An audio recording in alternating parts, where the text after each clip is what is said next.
Mic check. Sound check. Joshua Mpulira.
Joseph mututwale nga ki atannatuuka.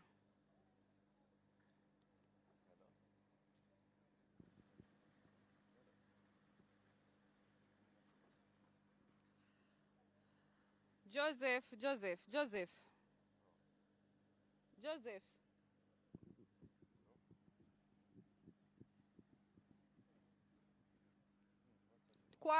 Kwali audio kwali. Eri bagamba kwali. Mic check 1 2. Sound check.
Joseph.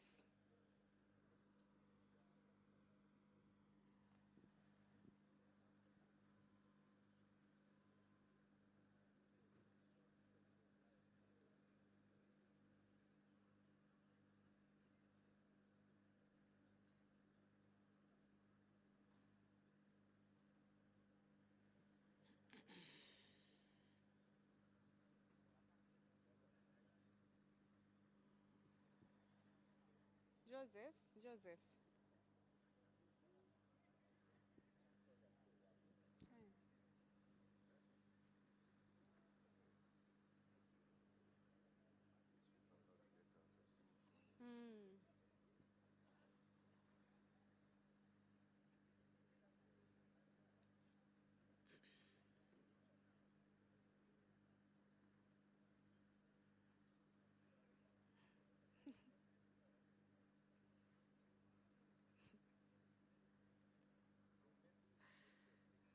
A very good morning to you, Mildred Taise, right here from the National Tally Center. Like you say, today we say goodbye to the Tally Center, but not yet, because the Electoral Commission chairperson has not yet dismissed us. But in a few minutes, he will be giving us the first update for today. But of course, a lot has been going on from the campaign time and then the polling day and yesterday results trickling in. And we want to see and pick the minds of the different people who have been part of the process. What do they make of this process so far as we conclude it today. And joining me is Crispin Kaheri from the Uganda Human Rights Commission. Crispin, a very good morning to you. I've seen you here throughout the entire process. Yes, where else would I be? But also in the field. You have been in the field as well. Yes. So what are some of your observations or concerns? Well, as at yesterday, what we are seeing was that results were being declared at the districts for the members of parliament. But that process was basically taking a bit of time, and it was generating a lot of stress and tension and anxiety among the people within the different districts. And with that comes, this anxiety that drives people around the places where the announcement is going to be made, that is the tallying centers. And in some of the districts, we've got very concerning news, especially about people gathering and attempting to cause chaos. So that is number one. And I think which is a pointer that the electoral authorities need to speed up this process, and where the results are all received, the declaration should be made at the parliamentary level, or the results or the declarations that need to be made at the district level. The second issue is we've also seen a pattern whereby the losers, those that have been declared losers, are also trying to drive a certain anxiety. They're not accepting the result, and this seems to be a consistent trend in some of the districts. We've seen situations emerging in Butambala, situations emerging in Mukono, but also in Luwero and many other districts, which I think is very concerning when you don't accept that you have lost an election and you want to also cause risk for the others, generating that frustration among the others, transferring your frustration to other people to fight your battle. I think that is not politics, it's basically sour graping, and we need to see such situations averted very quickly. But most importantly, I think this is a call to the electoral authorities to ensure that where they have received all the results, where declarations need to be made, they must be made in a timely manner.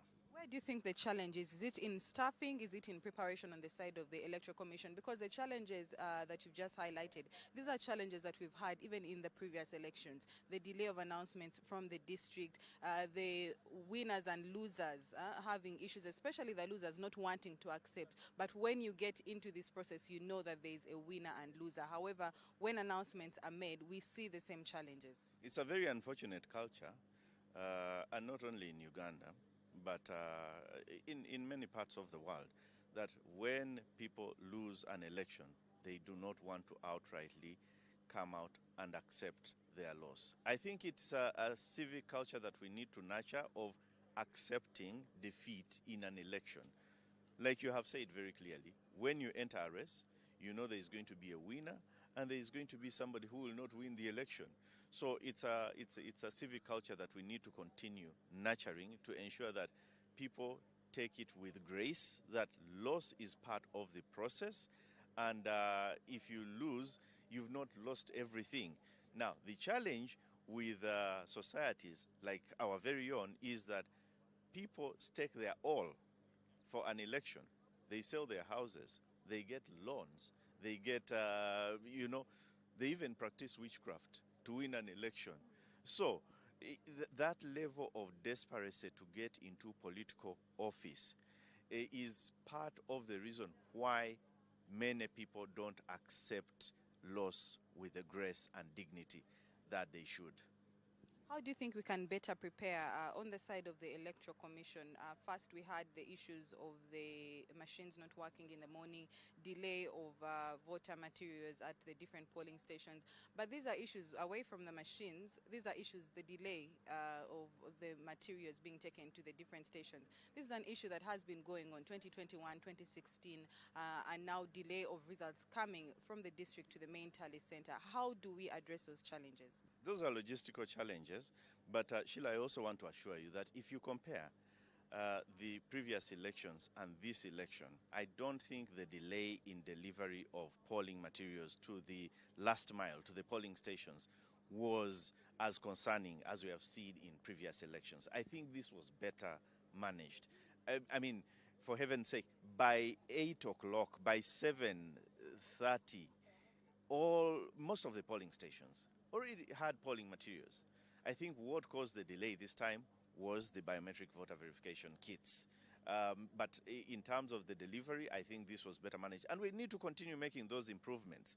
Now, again, on the issue of the transfer of results from the polling stations through the sub-county to the district, I think, again, we need to, the Electoral Commission may need to sit and see what the main challenge is. Is it the transfer of the results to the districts, or is it just a sheer delay by the responsible officers not to announce elections because of pulls and pressures? I think, for me, it might be more of the latter, that those results are delivered, are computed, are summed up at the districts, but there is this sheer delay to announce, just weighing different options, and yet, if everything is clear, it should be announced. As we conclude, Crispin, you have come out as Uganda Human Rights Commission strongly to warn the security agencies about violation of human rights during this process. How do you think they have performed or done so far? Well, I think comparatively, the security agencies have done their job. And it's an improvement from the previous elections and how they have been managed. They have tried to ensure that the rights of the citizens of the electorate are observed, except we've had concerning reports. And as a Human Rights Commission, we've taken keen interest. We're going to investigate some of these reports that we have picked. We are currently handling petitions that have emerged out of this electoral process. For instance, some journalists came to us petitioning the Human Rights Commission about the response they have gotten when they have covered political events. So we are paying a lot of attention to that, and we'll definitely come out with findings and take action as a Human Rights Commission within our mandate. Thank you very much, Crispin Kaheru there, speaking for the Uganda Human Rights Commission. Now, we continue to give you updates, Mildred, as they happen here at the National Tally Center. A few minutes from now, we'll have the Electoral Commission chairperson give us the first set of results for this day, and we can then take you through the day and see how it will go with the final nomination, hopefully coming out today. That is it from me. Back to you at the Political Command Center.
kuba ebifaananyi.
Good, Sibu. How are you, sir?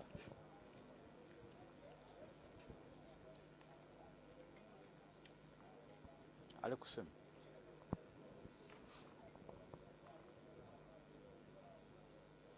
1 2 1 2 1 2 1 2 1 2 1 2 1 2 1 2 1 2 1 2 1 2 1 2 1 2. Okay, sir.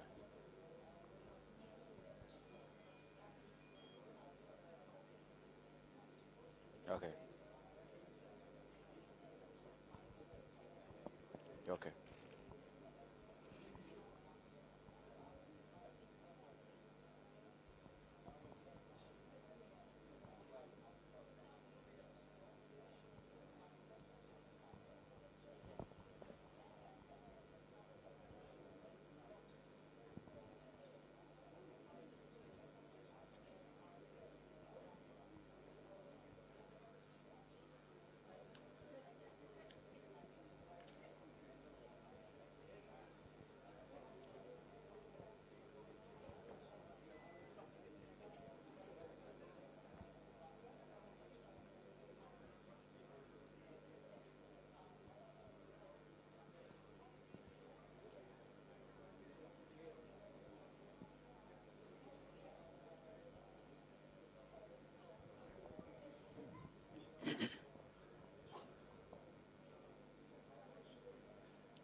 On standby, coming anytime soon. Eh? Sorry for delay.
That is so.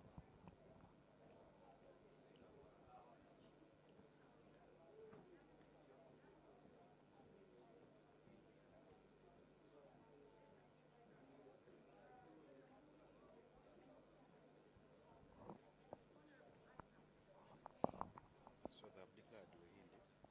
Lohindi. Lohindi is your candidate. I haven't. We have just declared him now. Yes. So Ololo coming this side.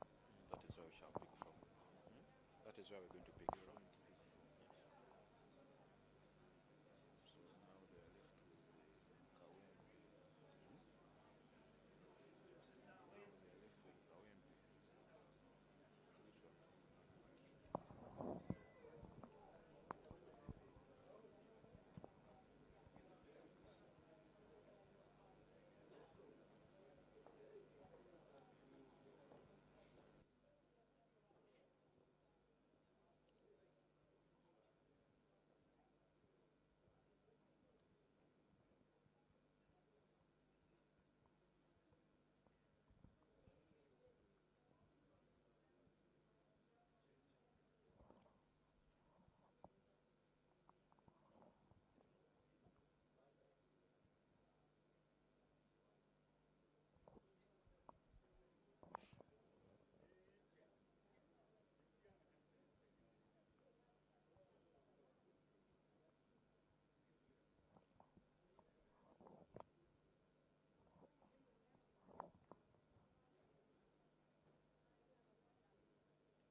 Thank you very much, Mildred, and everyone that is tuned to NBS Television.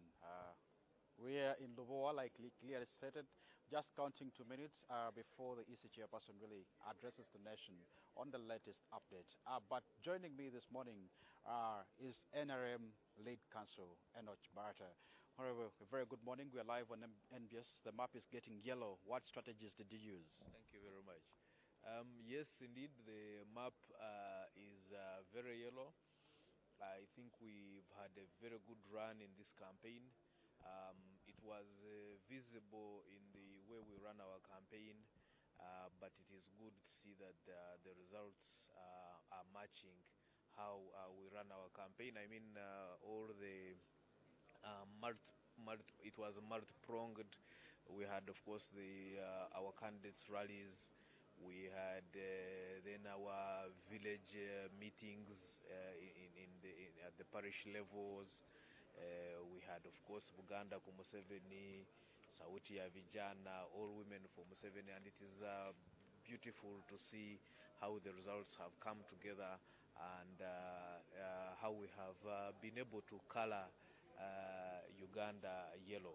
And we are definitely thankful for the support, and we expect that we will continue leading as the results come out. We expect that, personally, I think we'll probably maintain some sort of 70% upward lead, but we'll wait and see what the next results are. So at the present moment, everything is working out according to how we planned it. So our strategy, I think, paid off. Your strategy is paying off. You've just got a new candidate in Nakawa East, Rohindi, who has just been declared a few minutes ago. Now you're taking on Kampala. You didn't have many candidates around this region. What is your message to the public out there on service delivery? Because that was one of the key pointers that they gave you when you're campaigning. Yes. That is the key issue. I think there has been great effort by the government to deliver services to the people. And also that is evidenced. I think almost 70% of the households in Uganda are now in the money economy. There's been an improvement in infrastructure, even if in the city center here we still have some challenges, but even there you can see a lot of work going on even now. So service delivery has been key. We have focused on that, I think, in the previous government, in the outgoing government. And so that is still going to be the main thrust, I think, of the coming government. And those are the promises. So it is good because I think what has happened with the public is... service delivery is one of the pointers that they're looking at as NRM. But right now, I want to take you to Kololo, where they're announcing results of the Nakawa West Division constituency. Shamim, over to you.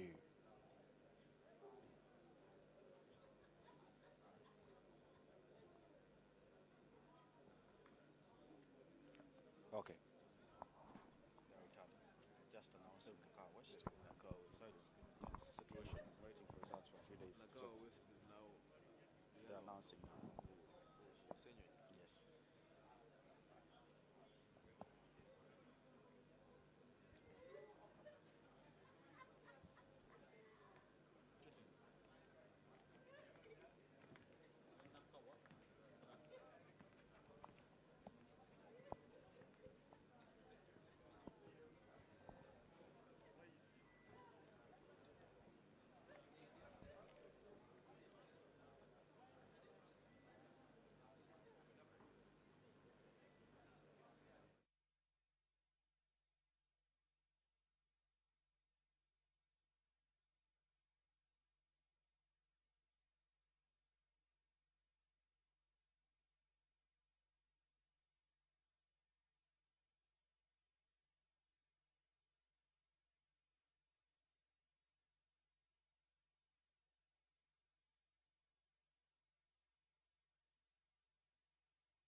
1 2 1 2 1 2 1 2 1 2. Coming to you back.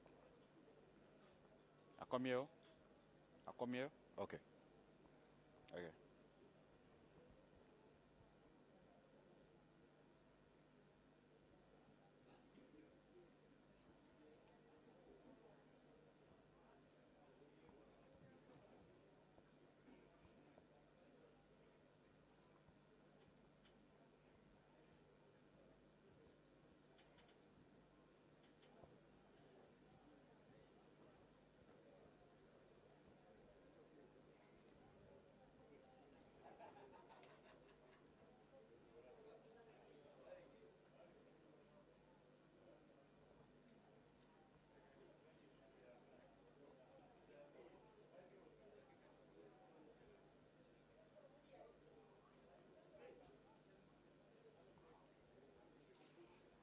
Thank you very much, Medred. We're just waiting minutes for the EC chairperson really to give us an update on what the current figures really look like. You're still dividing Kampala, dividing the country. You have NRM in East, you have NUP in West. But also looking at the spoiled votes, why is the number really going high? Don't we have educated people in this town? The spoiled votes, it is something I think that needs to be examined by the Electoral Commission, and perhaps there needs to be a clear understanding of what exactly has spoiled these votes in real detail, so that you know how to educate the people. For example, the marks crossing the line, are they in the wrong box?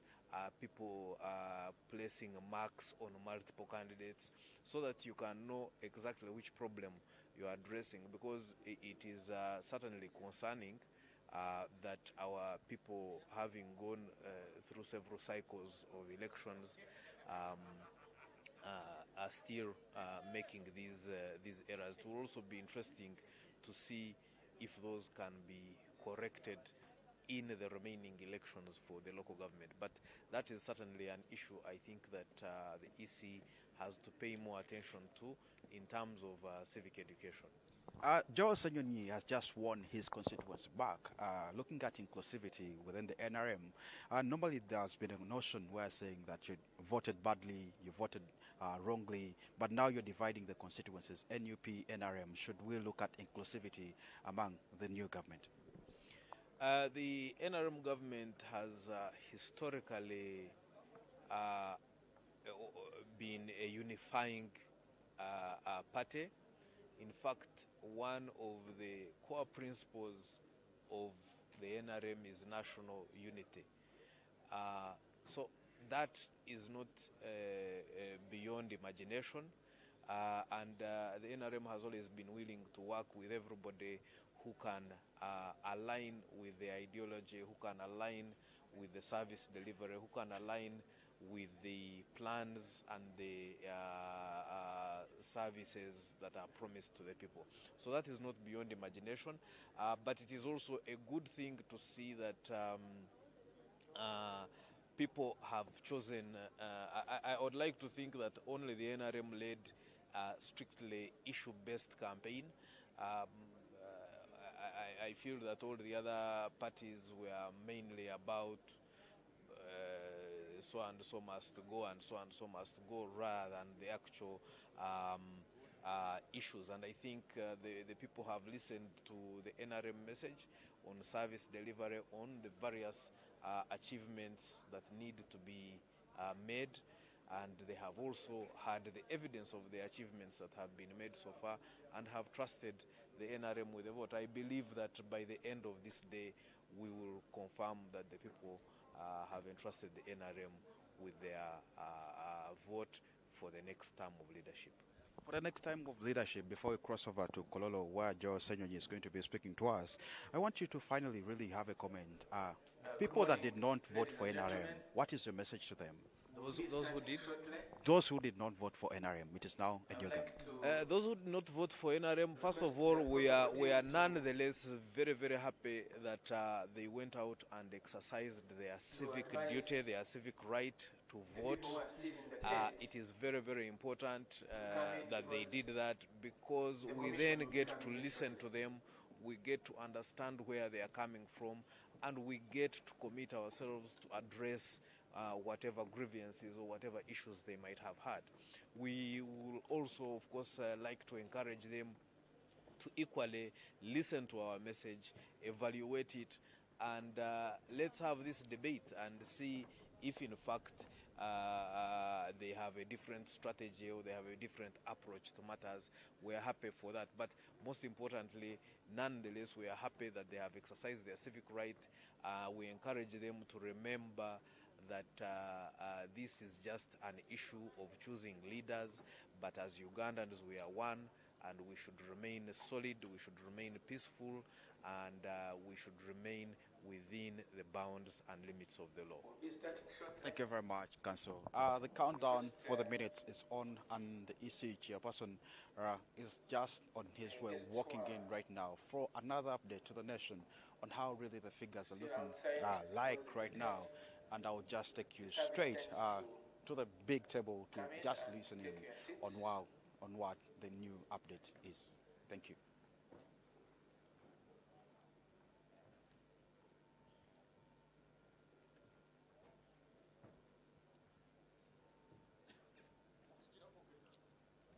It's the chairperson we are walking in.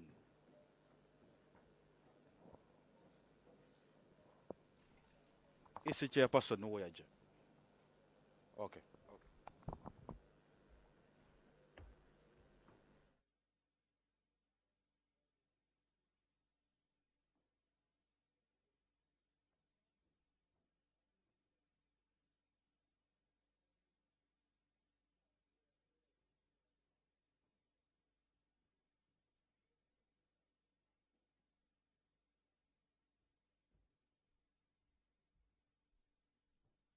Let us be upstanding and receive the commission.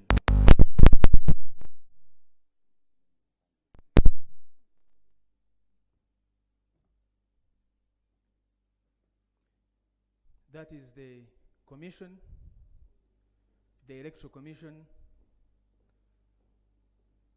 led by the chairperson, Justice Byabakama Mugenyi Simon,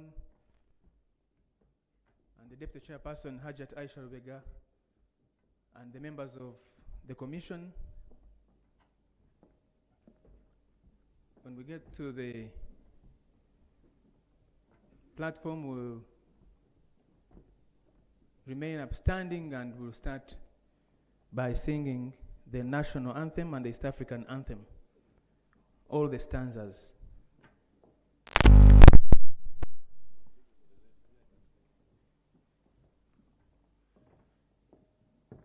The national anthem, please.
standing, I would like to invite Sheikh Ali Waiswa, the Deputy Mufti of Uganda and member of board of the Interreligious Council of Uganda, to come up front here and lead us in a prayer to commit today in the hands and guidance of the Almighty.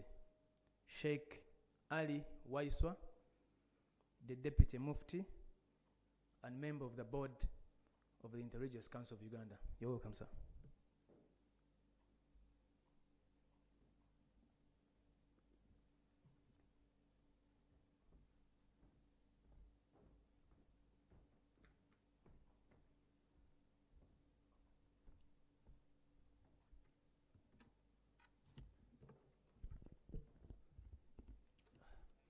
أعوذ بالله من الشيطان الرجيم. I seek refuge in the Almighty Allah from the cursed devil. Bismillahir Rahmanir Rahim. In the name of the Almighty Allah, the Compassionate, the Merciful. The reading from the Holy Quran, the opening chapter of the Quran, which the Prophet taught us is the best prayer. All praise is due to Allah, Lord of the worlds, the entirely merciful, the especially merciful, sovereign of the day of recompense. It is you we worship, and you we ask for help. Guide us to the straight path, the path of those upon you have bestowed favors, not of those have evoked your anger or those who are astray. Almighty God of all nations, the source of human family, we give you thanks, Lord, for the freedom we exercise and the blessings of democracy we enjoy.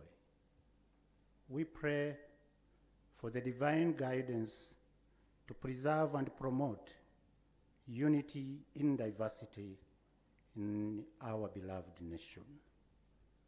Guide our leaders and the citizens to act with wisdom, justice, and compassion. May the prevailing peace continue always and always. Give healing to the affected. Give healing to the affected and enable us to achieve the common good as a society in the period as we transit and to transit to a new government. Almighty God, we pray that the new officials to begin service serve with dignity, tranquility, and honesty, regardless of the election outcomes, and for affected by changes to find grace, and for all the citizens to foster love, care for one another in the evolving political landscape. In your mighty name we pray.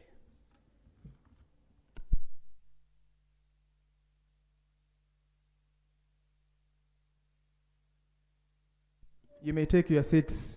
Thank you very much, Sheikh Ali Waiswa, for committing today in the hands of the Almighty.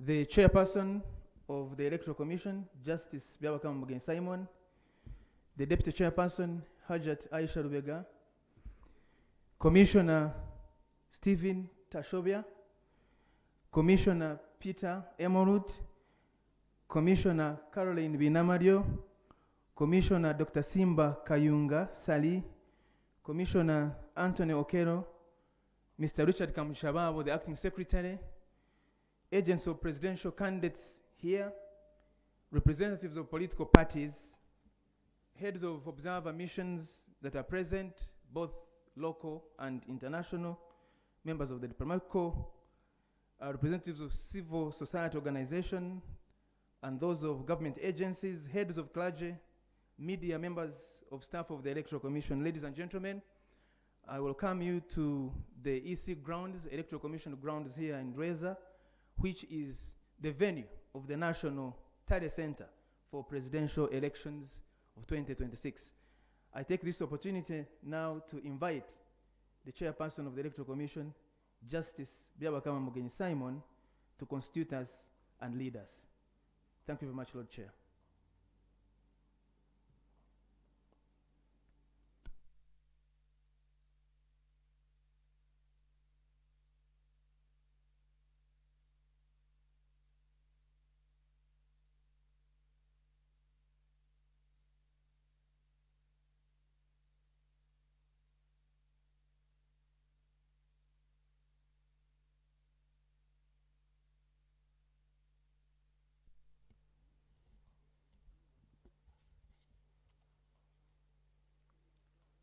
Thank you very much, Julius.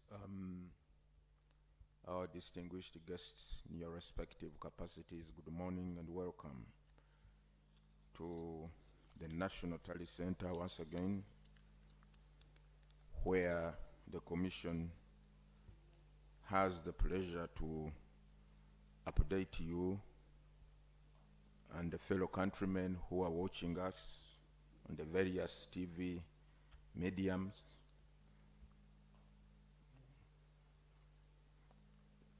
Today or this morning, would like to release further provisional results of the presidential elections as we stand at this hour. The total number of registered voters remain 21,649,067. The total number of polling stations are 50,739. As we talk now, the total number of police stations from which we have obtained the results are 47,499, representing 93.61% of the total number of polling stations across the country. The performance per candidate is as follows. Bulira Frank Kabinga, 44,328, representing 0.42% of the valid votes cast for the candidates. Kasvante Robert, 32,224, representing 0.30% of the valid votes cast. Kyagulanyi Sentam Robert, 2,601,150. Mabirizi Joseph, 22,274, representing 0.21%. So in the case of Kyagulanyi, I beg your pardon, that tally represents 24.46%. 24.46% for Kyagulanyi, who has 2,601,150. Mugisha Gregory Muntu Oyera, 57,019, that is 57,019, representing 0.454 of the valid votes cast. Munyagwa Mubarak Serunga, 30,509 votes, representing 0.29% of the valid votes cast. Nandala Mafabi James Nathan, 202,802, representing 1.91% of the valid votes cast for the candidates. Yoweri Tuhaburwa Kaguta Museveni, 7,643,778 votes, representing 71.88% of the valid votes cast. The valid votes in total for all the candidates are 10,634,084. Invalid votes 264,015, 264,015, representing 2.42% of the total votes cast. The total votes altogether, 10,898,099, representing 50.34% of registered voters. Spoiled votes, 38,223. This is the current update, and as we have been doing, I'm going to ask our technical people to relay the breakdown of the summary I've been reading on our screens for the benefit of our participants, so that you analyze and appreciate where the results I've been reading have been tabulated from or have come from.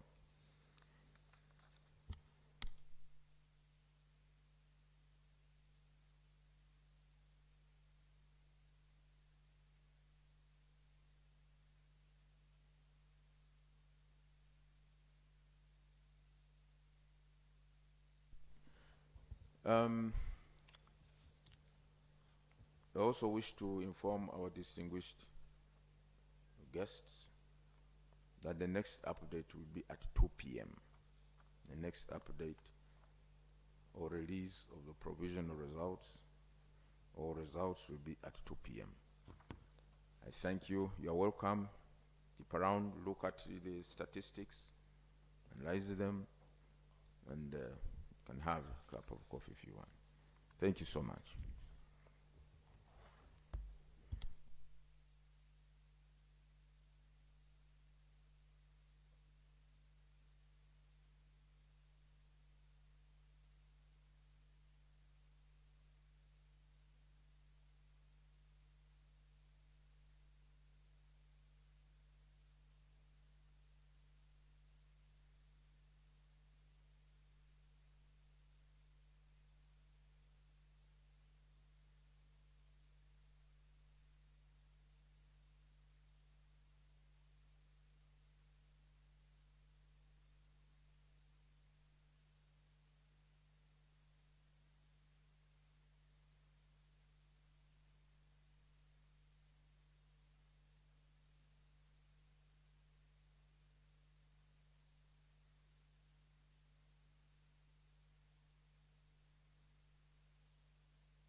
Thank you very much. And breakfast is still being served in the service tents outside. This breakfast has been prepared for you by the Commission.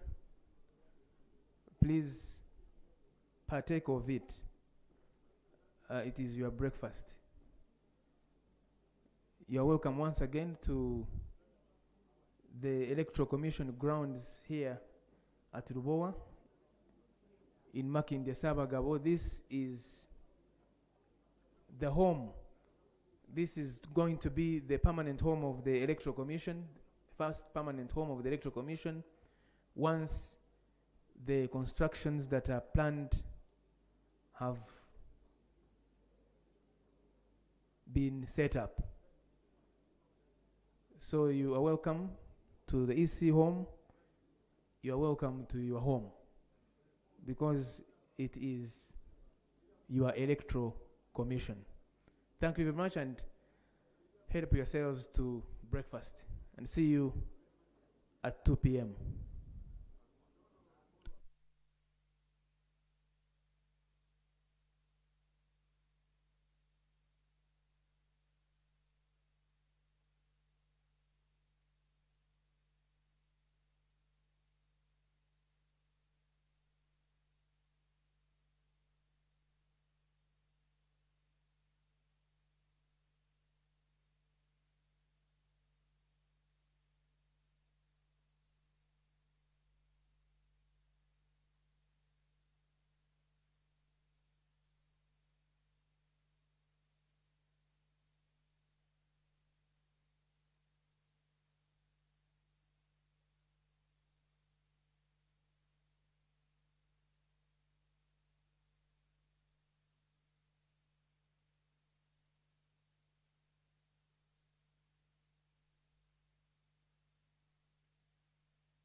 check.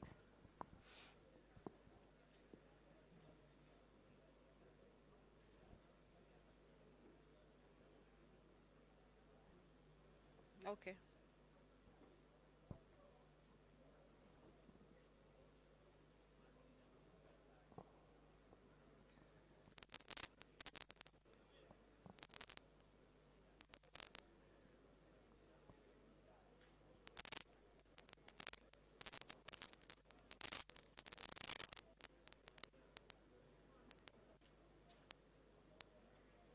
Mutatina, gamba aba obivan batekeyo camera.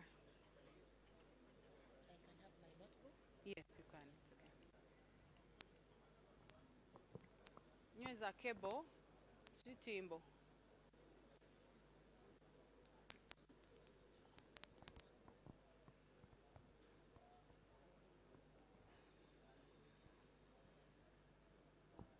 Eterede.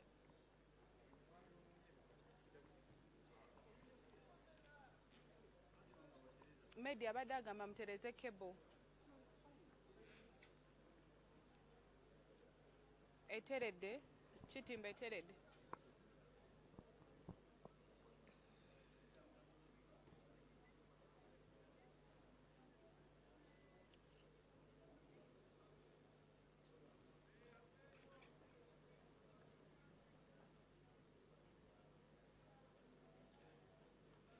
Yes, Mildred, of course, from the EC chair, we have one more update and we will call it a wrap here at the Tally Center. But of course, we continue to engage with the different people that are here at the Tally Center. The National Resistance Movement is in the lead as of the last results that were released. And we want to speak to one of the members, Honorable Rosemary Seninde, who is the Director Mobilization. And she has been on the ground. She has been moving to each and every part of this country, asking the voters and educating them about what to do and what the party stands for, and they are in the lead. So we want to have a conversation with her, Mildred, about what they feel regarding the last results that have been declared. Thank you very much for speaking to us. Thank you very much. I'm Dr. Rosemary Nansubuga Seninde. I'm the Director in charge of mobilization for the NRM party. I want to take this opportunity, first of all, to congratulate the people of Uganda because they have spoken. The people of Uganda have made a decision and have taken a very good decision. I want to congratulate the NRM family. I would like to congratulate His Excellency the President and Mama Janet Museveni and the entire country. I want to thank the structures that I have been working with. I would like to thank everybody that has participated in this campaign because as a party we have engaged. We have truly engaged from the level of SEC to the level of the village. So I want to thank everybody who has been in this campaign, the mobilizers, everyone has been at it. But there are quite a number of things that one needs to understand. Everybody is asking, how has NRM made it this much?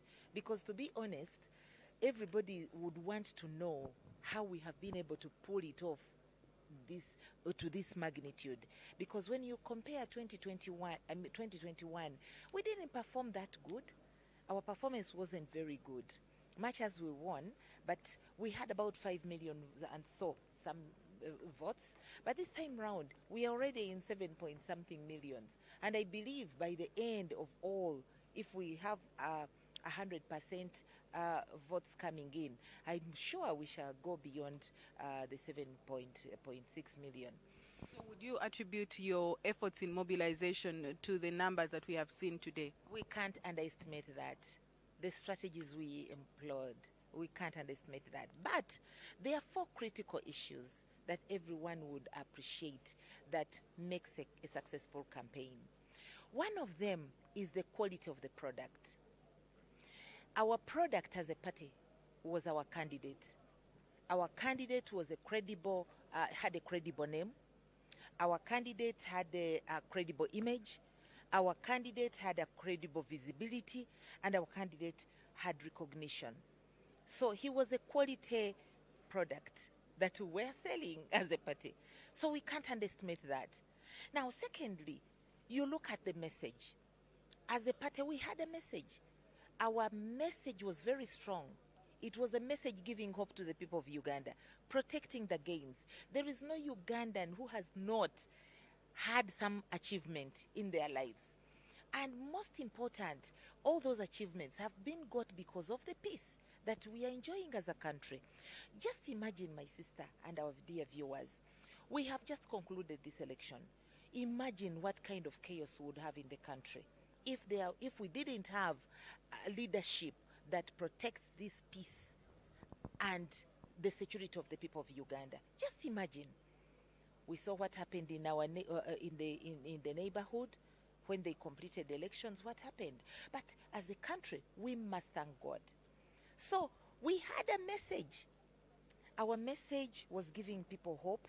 It was a message that gives hope to the people in terms of security, a message that gives people hope in development, a message that gives hope in empowering our people, socio-economic empowerment, a message that was full of, issues to do with education, everything.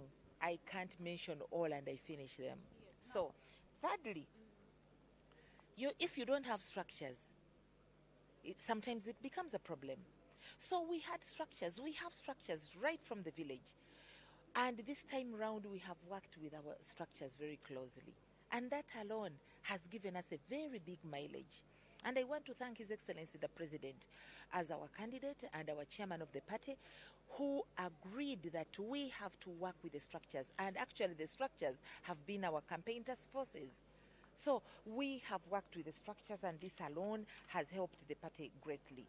And another thing that we must not underrate is that when you have a campaign, you must have a target.